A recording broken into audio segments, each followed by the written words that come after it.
പ്രിയപ്പെട്ട വിദ്യാർത്ഥികളെ, 8ാം സ്റ്റാൻഡേർഡിൽ social science first ഹിസ്റ്ററിയിൽ നമ്മൾ കഴിഞ്ഞ ക്ലാസ്സിൽ ഫസ്റ്റ് ചാപ്റ്റർ തീർക്കും. അത് നിങ്ങൾ വായിച്ചൊക്കെ നോക്കിക്കാണും. ഇതിൻ്റെ കുറച്ച് നോട്ട്സ് തരാണ്ട്, അത് ഞാൻ തരാം.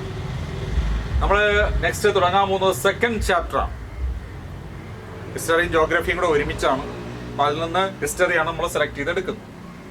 സെക്കൻഡ് ചാപ്റ്ററിൻ്റെ പേര് ദ റിവർ വാലി സിവിലൈസേഷൻ. എന്താണ്? The river valley civilisation. നദീതട സംസ്കാരങ്ങൾ എന്ന് മലയാളം പറയും. കേട്ടിട്ടുണ്ടോ? River valleys, നദീതടങ്ങൾ. ഏൻഷ്യൻ ടൈമിൽ സിവിലൈസേഷനൊക്കെ എമർജ് ചെയ്തത് റിവർ വാലീസിനെ ബേസ് ചെയ്താണ്. നദീതടങ്ങളെ കേന്ദ്രീകരിച്ചുകൊണ്ടാണ് സിവിലൈസേഷൻ എല്ലാം, സംസ്കാരങ്ങളെല്ലാം ഉടലെടുത്തത്.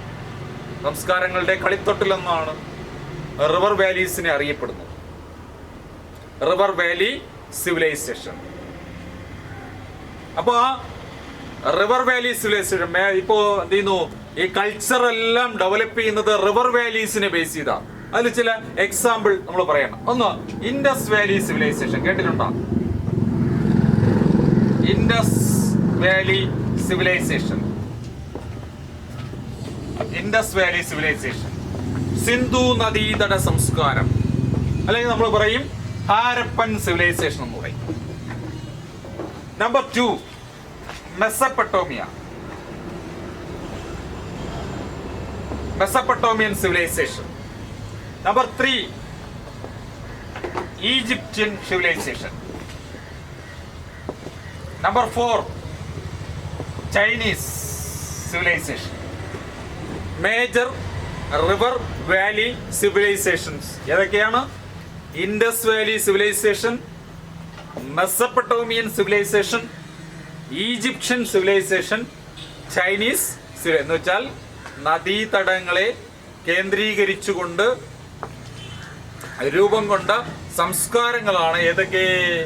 Harappan civilisation or Indus valley civilisation, Mesopotamian civilisation, Egyptian civilisation, Chinese civilisation. 4 civilisations അല്ലെ? അപ്പൊ ഇതിന്റെ ഞാൻ ഇത് എഴുതിയിടാൻ കാരണം ഇൻഡസ് വാലി സിവിലൈസേഷൻ, അവിടെ റിവറിന്റെ പേര് വരുന്നുണ്ട് അല്ലെ? ഇൻഡസ് റിവർ, സിന്ധു നദി. സെക്കൻഡ്, മെസപ്പൊട്ടോമിയൻ സിവിലൈസേഷൻ എമർജ് ചെയ്ത് എവിടെയെന്ന് അറിയാമോ? Euphrates and Tigris. 2 rivers lies between Mesopotamia. ഇതൊക്കെ Euphrates and Tigris. Third, Egyptian civilisation. അത് നിങ്ങൾക്ക് അറിയായിരിക്കും. ഏത് റിവറാ? Yes, Nile river. The gift of Nile എന്നാണ് ഈജിപ്തിനെ അറിയപ്പെടുന്നത്. നൈലിന്റെ ദാനം. And lastly Chinese civilisation, Chinese സംസ്കാരം. എവിടെയാണ് ചൈനീസ് സിവിലൈസേഷൻ എമർജ് ചെയ്തത്? Hwang Ho river. അതായത് ദ സോറോ ഓഫ് ചൈന എന്നാണ് അറിയപ്പെടുന്നത്. ചൈനയുടെ ദുഃഖം എന്നാണ് ഹൊയാങ്ഹോ നദി അറിയപ്പെടുന്നത്. അതൊക്കെ നമ്മൾ പറഞ്ഞുതരാം, വഴിയെ പറഞ്ഞുതരാം. അപ്പോൾ റിവർ വാലീസിനെ ബേസ് ചെയ്താണ് ഈ സിവിലൈസേഷൻ എല്ലാം എമർജ് ചെയ്തത്, ഡെവലപ്പ് ചെയ്തത്. എന്തുകൊണ്ടാ ഏൻഷ്യൻ ടൈമിൽ ഈ റിവേഴ്സ് എല്ലാം സെന്റർ ഓഫ് ദി കൾച്ചറായി മാറിയത്, സാംസ്കാരിക കേന്ദ്രങ്ങളായി മാറിയത്? നമ്മൾ ഫസ്റ്റ് ചാപ്റ്ററിൽ പഠിച്ചു അല്ലെ? പെർമനന്റ് സെറ്റിൽമെന്റിനെ കുറിച്ച് പഠിച്ചു. റിവർ വാലികളെ ബേസ് ചെയ്ത് പെർമനന്റ് സെറ്റിൽമെന്റ് ഉണ്ടായി. കാരണം എന്താ? ഏൻഷ്യൻ പീപ്പിളിന്റെ മെയിൻ ലിവ്ലിഹുഡ് എന്ന് പറയുന്നത് പിന്നീട് എന്താ ലേറ്റർ ടൈമിൽ എന്തായി മാറി? ഈ ന്യൂലിത്തിക് ഏജ് ആയപ്പോൾ, നവീന ശിലായുഗമായപ്പോൾ അഗ്രികൾച്ചറിനെ ഡിപ്പെൻഡ് ചെയ്യുന്ന ഒരു ലൈഫ് സ്റ്റൈൽ അവർ ഫോളോ ചെയ്തു. ഇപ്പൊ അഗ്രികൾച്ചർ ആകുന്ന സമയത്ത് അഗ്രികൾച്ചർ എന്താ? ഫെർട്ടൈൽ സോയിൽ ആയിരിക്കും, ഇറിഗേഷൻ ഫെസിലിറ്റീസ് കാണും അല്ലെ? ട്രാൻസ്പോർട്ടേഷൻ, വാട്ടർ ട്രാൻസ്പോർട്ടേഷൻ ഫെസിലിറ്റീസ് കാണും. ക്ലൈമറ്റ് എന്ന് പറഞ്ഞാൽ സ്യൂട്ടബിൾ ആയിട്ടുള്ള ക്ലൈമറ്റ് ആയിരിക്കും, നല്ല കാലാവസ്ഥ, ഫലഭൂയിഷ്ടമായ മണ്ണ്, എപ്പോഴും ജലത്തിന്റെ സാമീപ്യം അല്ലെ? പിന്നെ ഉൽപ്പന്നങ്ങൾ ഒരു സ്ഥലത്ത് നിന്ന് മറ്റൊരു സ്ഥലത്തേക്ക് കൊണ്ടുപോകുന്നതിന് നദികളിലൂടെ ഗതാഗത സൗകര്യം. അല്ലെ, പണ്ട് ചങ്ങാടമൊക്കെ കെട്ടിയാ കൊണ്ടുപോകുന്നത്. ഇങ്ങനെയൊക്കെ നോക്കിയപ്പോൾ നദീതടങ്ങൾ അവർ സ്ഥിരതാമസമാക്കി. അങ്ങനെ പെർമനന്റ് സെറ്റിൽമെന്റിലൂടെ സ്റ്റെപ്പ് ബൈ സ്റ്റെപ്പായിട്ട് അവിടേക്ക് എന്ത് ഡെവലപ്പ് ചെയ്തു? ഒരു കൾച്ചർ, ഒരു സംസ്കാരം ഡെവലപ്പ് ചെയ്തു. അങ്ങനെയാണ് ഈ റിവർ വാലീസ് എന്തായിട്ട് മാറിയത്? സെന്റർ ഓഫ് ദി കൾച്ചർ, സാംസ്കാരിക കേന്ദ്രങ്ങളായി മാറിയത്. അങ്ങനെ ഡെവലപ്പ് ചെയ്ത റിവർ വാലി സിവിലൈസേഷൻ നമ്മള് ഫസ്റ്റ് ചാപ്റ്ററിൽ പഠിച്ചു അല്ലെ? സ്റ്റോൺ ഏജിനെ കുറിച്ച് പഠിച്ചു, ഓർമ്മയുണ്ടോ? മെറ്റൽ ഏജിനെ കുറിച്ച് പറഞ്ഞു. അപ്പൊ ഇതിന് നമ്മൾ മറ്റൊരു റിവർ വാലി സിവിലൈസേഷന് മറ്റൊന്ന് കൂടി നമുക്ക് പറയാം, അയൺ ഏജ്. ഏതാണ്? Iron age civilisation. Sorry, iron age അല്ല, നമുക്ക് പറയാം ഈ നമ്മുടെ ഇരുമ്പ് യുഗം അടുത്ത സ്റ്റേജിലാണ് വരുന്നത്, ബ്രോൺസ് ഏജ് അല്ലെ? ഇപ്പൊ ഓരോ ഏജിലും അയൺ ഏജ് ഉണ്ട്, ബ്രോൺസ് ഏജ് ഉണ്ട്. ബ്രോൺസ് അറിയാലോ, ബ്രോൺസ് ഏജ് സിവിലൈസേഷൻ, വെങ്കല യുഗം.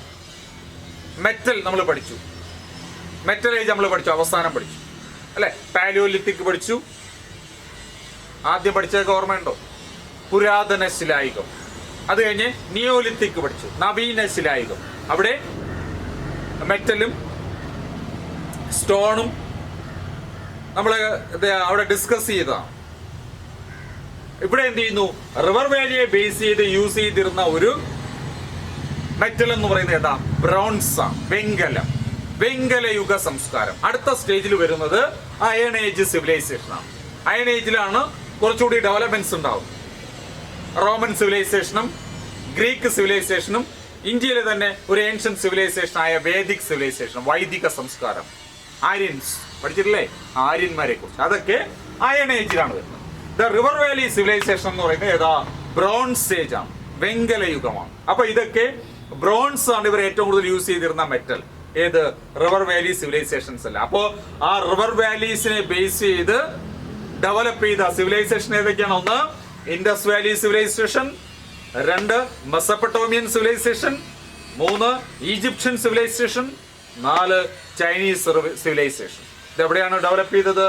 ഇൻഡസ് വാലി സിവിലൈസേഷൻ, സിന്ധു നദീതര സംസ്കാരം, സിന്ധു നദി, Indus valley or Harappan civilisation. Second, Mesopotamian civilisation അവരുടെ ഒറിജിൻ ചെയ്തു Euphrates and Tigris. Third, Egyptian civilisation. എവിടെ? ഏത് river? Nile, the gift of Nile, നൈലിന്റെ ദാനം എന്നാണ് ഈജിപ്റ്റ് അറിയപ്പെടുന്നത്. And lastly Chinese civilisation, Chinese സംസ്കാരം. ഇത് ഇത്രയും ഇൻട്രൊഡക്ഷൻ ആയിട്ട് ഓർമ്മിക്കുക. ഇനി നമ്മൾ ടെക്സ്റ്റിലേക്ക് പോവാം. ടെക്സ്റ്റ് ചാപ്റ്റർ തുടക്കം തന്നെ നിങ്ങൾക്കൊരു ബോക്സിനകത്ത് കുറച്ച് കണ്ടന്റ് ഉണ്ട്. എന്താ അവിടെ പറഞ്ഞിരിക്കുന്നത്? It was the year of 1856, 1856 വർഷം. The British decided to lay a railway line from Multan to Lahore. മുൾട്ടാനിൽ നിന്ന് ലാഹോറിലേക്ക് ഒരു ബ്രിട്ടീഷുകാർ ഒരു റെയിൽവേ പാത നിർമ്മിക്കാൻ തീരുമാനിച്ചു. The Broughton brothers were assigned the charge of its construction. The Broughton brothers സഹോദരങ്ങളാണ് ഈ റെയിൽവേയുടെ നിർമ്മാണ ചുമതല ഏറ്റെടുത്തത്, കൺസ്ട്രക്ഷൻ ഏറ്റെടുത്തത്. The line was to be laid through the Indus Valley. ഏത് വഴിയാണ്? ഈ ഇൻഡസ് വാലി വഴിയാണ് ഏത് കടന്നു പോകേണ്ടത്? റെയിൽവേ ലൈൻ കടന്നു പോകേണ്ടത്. Through the brothers who were engineers toiled hard with the laborers. They could not fix the railway track in the loose soil. അല്ലേ? ചതുപ്പ് നിലം. ഇൻഡസ് വാലി എന്ന് പറയുന്നത് ചതുപ്പ്. നമ്മൾ ഇറങ്ങിക്കഴിഞ്ഞാൽ നമ്മുടെ കാലൊക്കെ താന്നു പോകുന്ന ചതുപ്പ്, ചെളിക്കുണ്ട് നിറഞ്ഞ സ്ഥലമാണ്. അതിലൂടെയാണ് അവർക്ക് എന്ത് ചെയ്യേണ്ടത്? റെയിൽവേ പാളം കടന്നു പോകേണ്ടത്. ചതുപ്പ് നിലയത്തിൽ കൂടെ പറ്റുമോ? ഒരിക്കലും കഴിയില്ല അല്ലെ? റെയിൽവേ പാളം നിർമ്മിച്ചാൽ ട്രെയിനൊക്കെ താന്നു പോകും. അതുകൊണ്ട് അവരെ ഒരു കൺഫ്യൂഷനായി, എഞ്ചിനീയേഴ്സിനെ കൺഫ്യൂഷനാക്കിയ ഒരു കാര്യമാണ്. The construction came to be standstill. അല്ലെ? ആ നിർമ്മാണം നടക്കാത്ത ഒരു സാഹചര്യം ഉണ്ടായി. കാരണം നിന്നു പോകും, അത് നിർമ്മിക്കാൻ പറ്റാത്തൊരവസ്ഥ. Then the engineers noticed some burnt bricks nearby. നോക്കിയപ്പോൾ ഇത് എഞ്ചിനീയേഴ്സ് തൊട്ടടുത്തായിട്ട് കുറച്ച് ചുട്ട ഇഷ്ടികകൾ കിടക്കുന്നത് കണ്ടു. They were hard and suitable for laying the track. Without wasting any time, they paved those bricks and laid the lane. പെട്ടെന്ന് തന്നെ അവരുടെ കണ്ണിൽ എന്ത് പെട്ടു? ഈ ചുട്ട ഇഷ്ടികകൾ കണ്ടു. അവർ താമസിച്ചില്ല, ഉടനെ തന്നെ ആ ചുട്ട ഇഷ്ടികളൊക്കെ പറക്കി കൊണ്ടുവന്ന് ഈ ചതുപ്പ് നിലത്തിൽ അടുക്കി വെച്ച് അതിനു മേലെ എന്ത് ചെയ്തു? റെയിൽവേ ലൈൻ ട്രാക്ക് നിർമ്മിച്ചു. അപ്പൊ അതിന്ന് ഉദ്ദേശിക്കുന്നത് അതിലെ കണ്ടന്റ് എന്താ? സിന്ധു റിവർ വാലീസിന്റെ നേച്ചർ മനസ്സിലായല്ലോ. അപ്പോ അവരുടെ ഏറ്റവും വലിയ ഡെവലപ്മെന്റ്സിൽ ഒന്നായിരുന്നു ഏത്? നമ്മൾ പറഞ്ഞ ബേൺ ബ്രിക്സ്, ചുട്ട ഇഷ്ടികകൾ. എത്രമാത്രം ഹാർഡായിരുന്നു എന്ന് അതിൽ മനസ്സിലാക്കാം. പണ്ട് നമ്മുടെയൊക്കെ വീട് വയ്ക്കുന്നത് പണ്ട് കാലത്ത് എന്തായിരുന്നു? ചുടുകല്ലായിരുന്നു, ചുട്ട ഇഷ്ടികകളായിരുന്നു. പാറയേക്കാളും നല്ല ശക്തിയുള്ള, അല്ലെ? നിങ്ങളെയൊക്കെ നാട്ടിൽ ചിലപ്പോൾ കണ്ടിട്ടുണ്ടാവും, ഇപ്പോഴൊന്നും കാണാനില്ല. ഇപ്പൊ കൊണ്ടുവരുന്ന റെഡിമെയ്ഡ് നമ്മുടെ മെഷീനിൽ നിർമ്മിക്കുന്ന ഇഷ്ടികകളാണ്. പണ്ട് അങ്ങനെയല്ല. നമ്മുടെയൊക്കെ വയലുകളിൽ നിന്ന് മണ്ണൊക്കെ ചെളിയൊക്കെ കൊണ്ടുവന്ന് കോരിയിട്ട് ചവിട്ടി കുഴച്ച് അതിനെന്ത് ചെയ്യുന്നു? ഒരു ഇഷ്ടികകളുടെ മാതൃകയിൽ ഉണ്ടാക്കി ഉണക്കിയതിന് ശേഷം അടുക്കി വെച്ച് വലിയ തീച്ചൂളകളിലിട്ട് കത്തിച്ച് ആണ് അതെന്തായിട്ട് മാറുന്നത്? ഇഷ്ടികലം. അതിന്റെ ശക്തി എന്ന് പറഞ്ഞാൽ പറഞ്ഞറിയിക്കാൻ പറ്റാത്ത ശക്തി, അത്രമാത്രം ഹാർഡാണ്. ആ ബേൺ ബ്രിക്സിന്റെ കൺസ്ട്രക്ഷൻ എന്ന് പറയുന്നത് ഏത് സിവിലൈസേഷൻ ആണ്? ഇൻഡസ് വാലി സിവിലൈസേഷൻ ആണ്, അല്ലെ? അപ്പൊ ഇതാ ഈ കൺസ്ട്രക്ഷൻ, അതായത് ഒരു ഗ്രേറ്റ് സിവിലൈസേഷന്റെ റിമൈൻസ് ആയിരുന്നു ഏത്? ആ ബേൺ ബ്രിക്സ്. മഹത്തായ ഒരു സംസ്കാരത്തിന്റെ അവശേഷിപ്പുകളായിരുന്നു ഏത്? ആ ബേൺ ബ്രിക്സുകൾ. അപ്പൊ എന്ത് ചെയ്യുന്നു? നമ്മുടെ ഇൻഡസ് വാലി സിവിലൈസേഷനിലെ ഒരു റിമൈൻസിനെ കുറിച്ചാണ് നമ്മൾ അവിടെ എക്സാമിൻ ചെയ്തത്. ഏതാ? ബേൺ ബ്രിക്സ്, ചുട്ട ഇഷ്ടികകൾ. ഇവിടെ ലേറ്റർ ടൈമിൽ ഈ റിവർ വാലി സിവിലൈസേഷനെ കുറിച്ച് ഒരു സയന്റിഫിക് ആയിട്ടുള്ള സ്റ്റഡി നടത്തി. ഈ നദീതട സംസ്കാരത്തെ കുറിച്ച് ശാസ്ത്രീയപരമായ ഒരു പരീക്ഷണം നടത്തി. Sir John marshal was the director of archaeological survey in India and excavation was undertaken in 1921. 1921 archaeological survey of India, കേട്ടിട്ടുണ്ടോ? ആർക്കിയോളജി, പുരാതന കാലഘട്ടത്തിലെ അവശിഷ്ടങ്ങളെ കുറിച്ചൊക്കെ പഠിക്കുന്നതിന് വേണ്ടി രൂപീകരിക്കപ്പെട്ട സ്ഥാപനമാണ് ആർക്കിയോളജിക്കൽ സർവേ ഓഫ് ഇന്ത്യ. ഇന്ത്യയുടെ പുരാവസ്തു ഗവേഷണ വകുപ്പ്. പുരാവസ്തുക്കളെ കുറിച്ച് പഠിക്കാൻ വേണ്ടി സ്ഥാപിക്കപ്പെട്ട സ്ഥാപനമാണ്.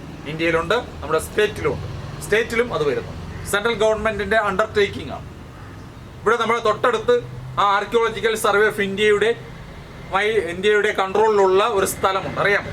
നമ്മുടെ തൊട്ടടുത്ത് ഏതാ? മടവൂപ്പാറ ഗുഹാക്ഷേത്രവും ആ പാറയും ഒക്കെ ഇന്ന് ആർക്കിയോളജിയുടെ കൺട്രോളാണ്. ഇവിടെയൊക്കെ പോയി തന്നെ അറിയാം. അപ്പൊ അതുപോലെ നമുക്ക് എടക്കൽ കേവ്സ്, ഇങ്ങനെ ഒരുപാട് സ്ഥലങ്ങളുണ്ട്. അപ്പൊ ആ ആർക്കിയോളജിക്കൽ സർവേ ഓഫ് ഇന്ത്യയുടെ ഡയറക്ടർ ആയിരുന്ന ആര്? സർ ജോൺ മാർഷൽ 1921 ഈ ഏതിനെ കുറിച്ച്? നമ്മുടെ ഗ്രേറ്റ് സിവിലൈസേഷന്റെ റിമൈൻസിനെ കുറിച്ച് ഒരു എക്സ്കവേഷൻ നടത്തി, ഒരു പര്യവേഷണം നടത്തി. It revealed that the bricks were the ruins of great civilisation. അതിൽ നിന്ന് മനസ്സിലായത് എന്താ? ഈ റിമൈൻസുകൾ ഒരു മഹത്തായ സംസ്കാരത്തിന്റെ ശേഷിപ്പുകളാണെന്ന് ആ 1921 സർ ജോൺ മാർഷലിന്റെ ലീഡർഷിപ്പിലുള്ള ഗ്രൂപ്പ് എന്ത് ചെയ്തു? ഒരു കണ്ടെത്തൽ നടത്തി, കണ്ടെത്തൽ നടത്തി. അപ്പോൾ സ്ഥാപനം മറക്കണ്ട, ആർക്കിയോളജിക്കൽ സർവേ ഓഫ് ഇന്ത്യ, ഇന്ത്യയുടെ പുരാവസ്തു ഗവേഷണ വകുപ്പ്. അതിന്റെ ചെയർമാൻ, ഡയറക്ടർ ആരായിരുന്നു? Sir John marshal. 1921 ആ ബേൺ ബ്രിക്സിനെ ബേസ് ചെയ്തുകൊണ്ട് ആ ഗ്രേറ്റ് സിവിലൈസേഷനെ കുറിച്ചുള്ള ഒരു എക്സാമിനേഷൻ അല്ലെ ഒരു എക്സ്കവേഷൻ, പര്യവേഷണം നടത്തുന്നത്. The excavation revealed that a civilization had existed in the valley of river Indus and its tributaries. അല്ലെ, സിന്ധു നദിയും അതിന്റെ പോഷക നദികളും. അവിടെ ആ നദികളെ കേന്ദ്രീകരിച്ചുകൊണ്ടാണ് ഇങ്ങനെ ഒരു മഹത്തായ സംസ്കാരം ഉണ്ടായിരുന്നതായിട്ടാണ് അവർ കണ്ടെത്തിയത്. Hence the civilization came to be known as the Indus Valley civilization. അതുകൊണ്ട് ആ സിന്ധു നദിയെയും അതിന്റെ പോഷക നദികളെയും കേന്ദ്രീകരിച്ചുകൊണ്ട് ഡെവലപ്പ് ചെയ്ത സിവിലൈസേഷൻ ആയതുകൊണ്ട് ആ സിവിലൈസേഷൻ എന്ത് പേര് നൽകി? Indus valley civilisation. ഇതാണ് ഇൻഡസ് വാലി സിവിലൈസേഷൻ. എന്താ? സിന്ധു നദീതട സംസ്കാരം. ആ സിവിലൈസേഷന് സിന്ധു നദീതട സംസ്കാരം എന്ന പേര് നൽകി. അപ്പൊ അതിന്റെ എക്സവേഷൻ, അപ്പൊ അവിടെ ആ the first excavation was conducted in Harappa in present Pakistan. ഈ ഇൻഡസ് വാലി സിവിലൈസേഷനിലെ ഒരു മേജർ സിറ്റീസ് ആണ്. 2 ഡിഫറെന്റ് മേജർ സിറ്റീസ് ആണ്. അതിൽ ഏറ്റവും ഇമ്പോർട്ടന്റ് ആയിട്ടുള്ള സിറ്റീസ് ആണ്. 1 Harappa, 2 Mohenjodaro. Indus valley civilisation എന്ന് പറയുന്നത് it is known as Harappan civilisation. Harappa എന്ന പേര് കൂടി അത് അറിയപ്പെടുന്നുണ്ട്. അപ്പൊ ഹാരപ്പയും മോഹൻജദാരോ എന്ന് പറയുന്നത് ഇൻഡസ് വാലി സിവിലൈസേഷൻ ഉണ്ടായിരുന്ന ഒരു 2 മേജർ സിറ്റീസ് ആണ്, നഗരങ്ങളാണ്. ഈ സിവിലൈസേഷന്റെ ഡെവലപ്മെന്റ്സ് കംപ്ലീറ്റ് ഈ സിറ്റി സ്റ്റേറ്റ്സിനെ ബേസ് ചെയ്താണ്. ഹാരപ്പയും മോഹൻജദാരോയും ബേസ് ചെയ്താണ് ആ സിവിലൈസേഷന്റെ കംപ്ലീറ്റ് ഡെവലപ്മെന്റ്സ്. ഏതൊക്കെയാണ്? ഹാരപ്പ ആൻഡ് മോഹൻജദാരോ. ഈ ടെറിട്ടറീസ് ഒന്നും ഇന്ന് ഇന്ത്യയിലില്ല. ഇന്ത്യയെ പാർട്ടീഷൻ ചെയ്ത സമയത്ത് പാകിസ്ഥാൻ ഡിവൈഡ് ചെയ്ത് നമ്മൾ മാറ്റിയപ്പോൾ ഈ ഹാരപ്പയും മോഹൻജദാരോ ഒക്കെ ഇന്ന് എവിടെയാണ്? പാകിസ്ഥാനിലാണ്. നമ്മുടെ ഇൻഡസ് വാലി സിവിലൈസേഷന്റെ ഒരു കോൺട്രിബ്യൂഷൻ, ഇൻഡസ് വാലി സിവിലൈസേഷനെ കോൺട്രിബ്യൂട്ട് ചെയ്ത 2 സിറ്റി സ്റ്റേറ്റ്സുകളാണ്. ഇന്ന് ഇത് രണ്ടും എവിടെയാണ്? പാകിസ്ഥാനിലാണ്. അപ്പൊ ഇതിൽ ഫസ്റ്റ് എക്സവേഷൻസ്, പര്യവേഷണം ഹാരപ്പയിലാണ് ആദ്യമായി ആർക്കിയോളജിക്കാർ എല്ലാം കൂടെ കുഴിച്ചു തോണ്ടിയൊക്കെ പരിശോധിച്ചെടുത്തത്. അതിന്റെ അവശിഷ്ടങ്ങളൊക്കെ കണ്ടെത്തിയത് ഹാരപ്പയിൽ നിന്നാണ്. ഇറ്റ് വാസ് ലെഡ് ബൈ ആരാ? ദയാറാം സാഹിനി. ആരുടെ നേതൃത്വത്തിൽ? ഹാരപ്പയിൽ ദയാറാം സാഹിനിയുടെ നേതൃത്വത്തിലാണ് ഫസ്റ്റ് എക്സവേഷൻ നടത്തിയത്. Since the first evidence for the Indus Valley civilization was obtained from Harappa, this civilization is also known as Harappan civilization. ഈ ഇൻഡസ് വാലിയിൽ നിന്ന് എക്സവേഷൻ നടത്തിയ സമയത്ത് ഈ പാകിസ്ഥാനിലെ ഹാരപ്പയിൽ നിന്നാണ് ഫസ്റ്റ് എവിഡൻസ് കളക്ട് ചെയ്യാൻ പറ്റിയത്. ആദ്യമായി കുറച്ച് എവിഡൻസ് നമുക്ക് കളക്ട് ചെയ്യാൻ പറ്റിയത് ഹാരപ്പയിൽ നിന്നാണ്. അതുകൊണ്ടാണ് ഈ സിവിലൈസേഷനെ എന്ത് പേര് കൂടി അറിയപ്പെടുന്നത്? ഹാരപ്പൻ സിവിലൈസേഷൻ എന്ന പേര് കൂടി അറിയപ്പെടുന്നു. It was R.D. Banerjee who led the excavation of Mohenjodaro in the present Pakistan. Second excavation നടന്നത് എവിടെയാണ്? മോഹൻജദാരോയിലാണ്. ആരുടെ കൺട്രോളിൽ? R.D. ബാനർജിയുടെ കൺട്രോളിൽ. Further reaches on this civilisation are going on. അല്ലെ, പിന്നെ തുടർച്ചയായിട്ട് ഓരോരോ ഏരിയ, ലോത്തൽ അല്ലെ, അതുപോലെ ധോളാവീര, റംഗ്പൂർ, ഷോട്ടുഗായ്, കാലിബംഗാൻ, ഇങ്ങനെ ഓരോരോ ഏരിയ ബേസ് ചെയ്തുകൊണ്ട് ഓരോ ഏരിയയിലും ഇതുപോലെ എക്സവേഷൻസ് നടത്തി. അങ്ങനെ ടോട്ടലായിട്ട് ഈ എവിഡൻസിനെ കളക്ട് ചെയ്തുകൊണ്ട് എന്ത് ചെയ്യുന്നു? ഒരു കൺക്ലൂഷൻ. ആ കൺക്ലൂഷന്റെ റിസൾട്ടാണ് ഇൻഡസ് വാലി സിവിലൈസേഷൻ. ആ ഇൻഡസ് വാലി സിവിലൈസേഷൻ സിന്ധു നദീതട സംസ്കാരത്തെ കുറിച്ച്, അവരുടെ ലൈഫ് സ്റ്റൈലിനെ കുറിച്ച്, അവരുടെ അഗ്രികൾച്ചറിനെ കുറിച്ച്, അവരുടെ സിറ്റീസിനെ കുറിച്ച്, അവരുടെ അർബൻ ആൻഡ് റൂറൽ ലൈഫിനെ കുറിച്ച് ക്ലിയർ ആയിട്ടുള്ള ഒരു എവിഡൻസ് പ്രൊവൈഡ് ചെയ്യാൻ ഏത് എക്സവേഷൻസിന് കഴിഞ്ഞു?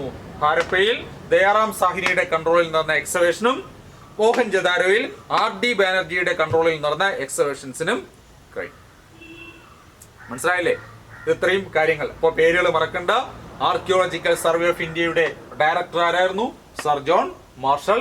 1921 എക്സവേഷൻസ് സ്റ്റാർട്ട് ചെയ്യുന്നത്. ഹാരപ്പയിലാണ് ഫസ്റ്റ് എക്സവേഷൻ അല്ലെ. ഫസ്റ്റ് എക്സവേഷൻ സ്റ്റാർട്ട് ചെയ്യുന്നത് ഹാരപ്പയിലാണ്. ആരുടെ ലീഡർഷിപ്പിലാണ്? ദയാറാം സാഹിനി. അതുകൊണ്ടാണ് ഇൻഡസ് വാലിയുടെ ഇൻഡസ് വാലി സിവിലൈസേഷനെ കുറിച്ചുള്ള ഫസ്റ്റ് റിമൈൻസുകൾ, എവിഡൻസ് പ്രൊവൈഡ് ചെയ്തത് ഹാരപ്പയെ ബേസ് ചെയ്തുകൊണ്ടാണ്. അതുകൊണ്ടാണ് ഇൻഡസ് വാലി സിവിലൈസേഷനെ ഹാരപ്പൻ സിവിലൈസേഷൻ എന്ന് കൂടി നമ്മൾ വിളിക്കുന്നത്. അതുപോലെ സെക്കൻഡ് മോഹൻജദാരോ, ആരുടെ ലീഡർഷിപ്പിൽ? R.D. ബാനർജിയുടെ ലീഡർഷിപ്പ്. അപ്പൊ ഈ ഹാരപ്പൻ സിവിലൈസേഷൻ എന്ന് പറയുന്നത് സ്ട്രെച്ച് ചെയ്തിരിക്കുന്നത് വളരെ വിശാലമായിട്ടാണ്. Across the region ranging from the western part of Pakistan. പാകിസ്ഥാന്റെ പശ്ചിമ ഭാഗത്ത് അലങ്കിപ്പൂർ ഇൻ ഉത്തർപ്രദേശ്, അവിടെ നിന്ന് ഏകദേശം ഈ പാകിസ്ഥാന്റെ പശ്ചിമ ഭാഗത്തു നിന്ന് ആരംഭിച്ച് ഉത്തർപ്രദേശിലെ അലങ്കപൂർ വരെയും and from Kashmir on the north Narmada Valley in south അല്ലെ, നോർത്ത് കാശ്മീർ മുതൽ സൗത്ത് നർമ്മദ വാലി വരെയും ഈ ഇൻഡസ് വാലി സിവിലൈസേഷൻ ഇങ്ങനെ ഫ്ലോറിഷ് ചെയ്തിരിക്കുകയാണ്. അതായത് BCE 2700 മുതൽ BCE 1700 വരെ 2700 BC മുതൽ 1700 BC വരെ ആണ് ഏതിന്റെ പീരീഡ് എന്ന് പറയുന്നത്, ഇൻഡസ് വാലി സിവിലൈസേഷന്റെ പീരീഡ് എന്ന് പറയുന്നത്. എന്ന് മുതലാണ് 2700 BC മുതൽ 1700 BC വരെയാണ് ഇൻഡസ് വാലി സിവിലൈസേഷന്റെ ഒരു പീരീഡ് എന്ന് പറയുന്നത്. അപ്പൊ അത്രമാത്രം ഏകദേശം എത്ര വർഷം, 1000 വർഷം ആ സിവിലൈസേഷന്റെ റിമൈൻസുകൾ അല്ലെങ്കിൽ അതിന്റെ ആ എക്സവേഷൻസ് നടന്നു.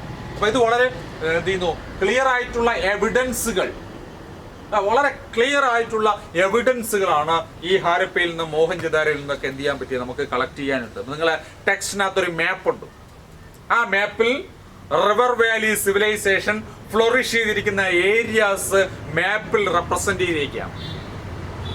ആ മാപ്പ് എക്സാമിൻ ചെയ്ത് ഓരോരോ ഏരിയ നമ്മൾ എന്ത് ചെയ്യണം, കണ്ടെത്തണം.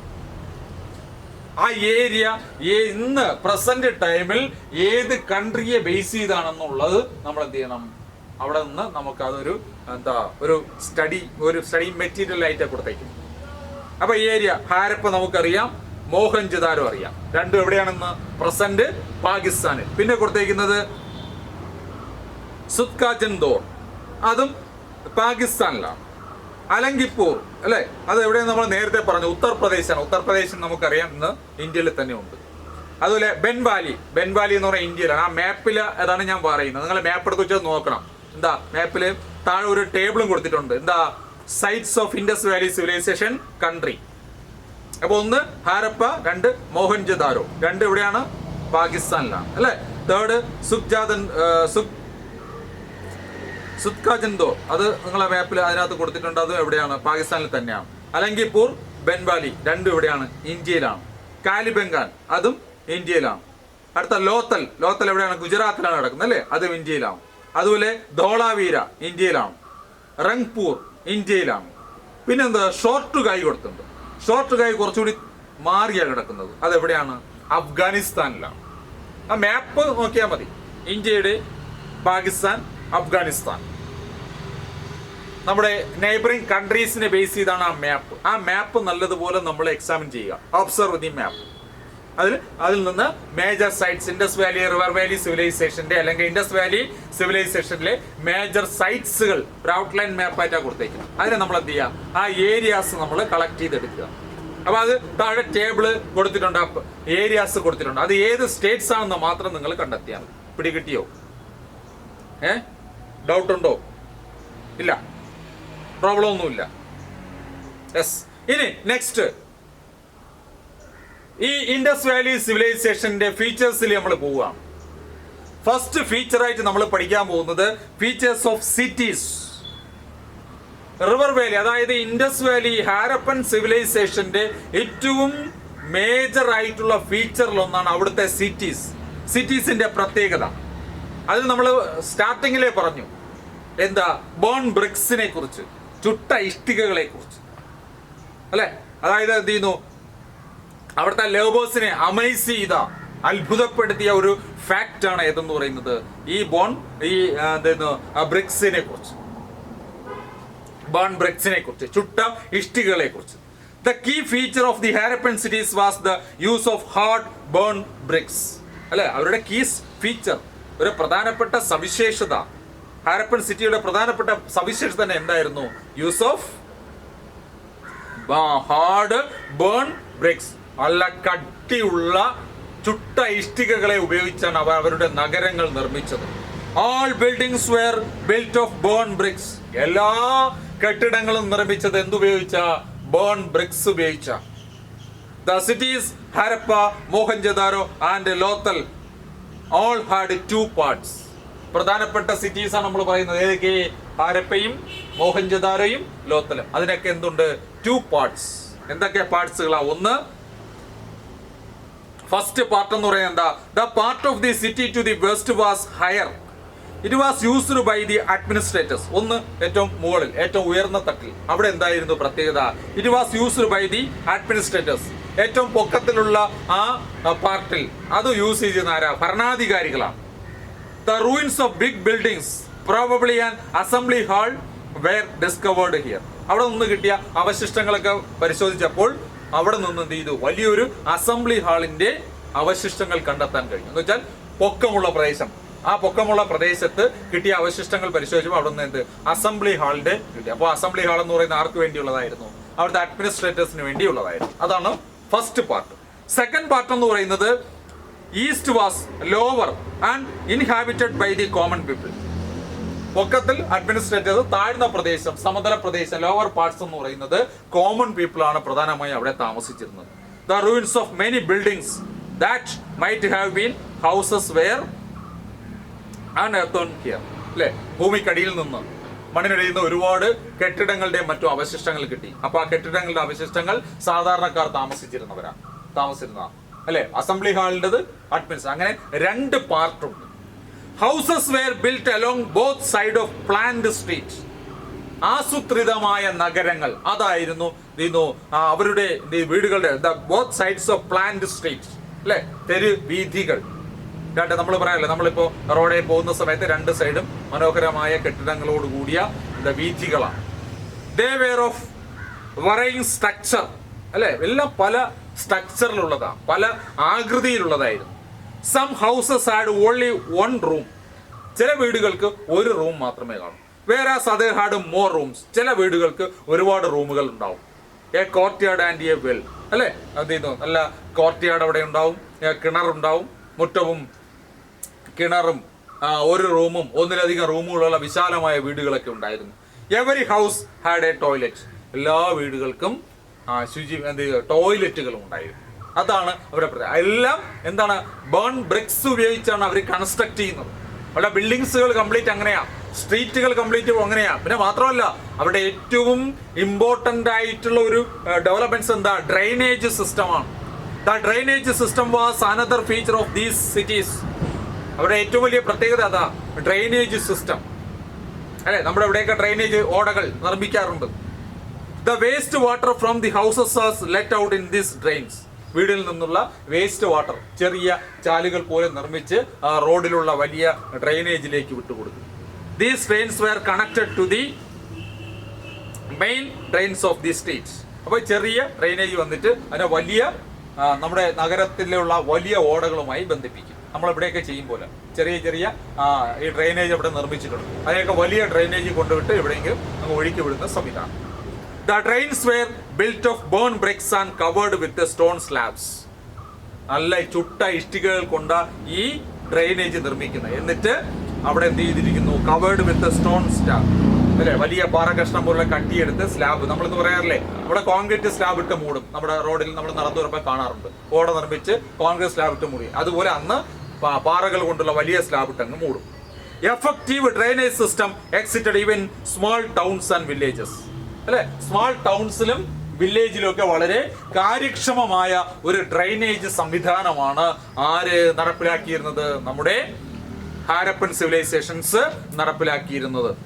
ദിൻ Mohenjodaro a great tank called the great bath was discovered. മോഹൻജദാരോയിൽ കണ്ടെത്തിയ ഒരു വലിയ ഗ്രേറ്റ് ടാങ്ക്, വലിയൊരു ഗ്രേറ്റ് ബാത്ത്, വലിയൊരു കുളം. It is an evidence for the architectural skill of the people of that period. അവരുടെ ഏറ്റവും വലിയ ശില്പകലയുടെ ഒരു മഹത്തായ ഉദാഹരണമായിരുന്നു അത്. It was built entirely with the bone bricks. അല്ലെ, ചുട്ട ഇഷ്ടികകളെ കൊണ്ട് നിർമ്മിച്ച വലിയൊരു കുളം. മഹാസ്നാനഘട്ടം എന്ന് നമ്മൾ മലയാളം പറയും. ആ മഹാസ്നാനഘട്ടം എന്ത് ചെയ്യുന്നു?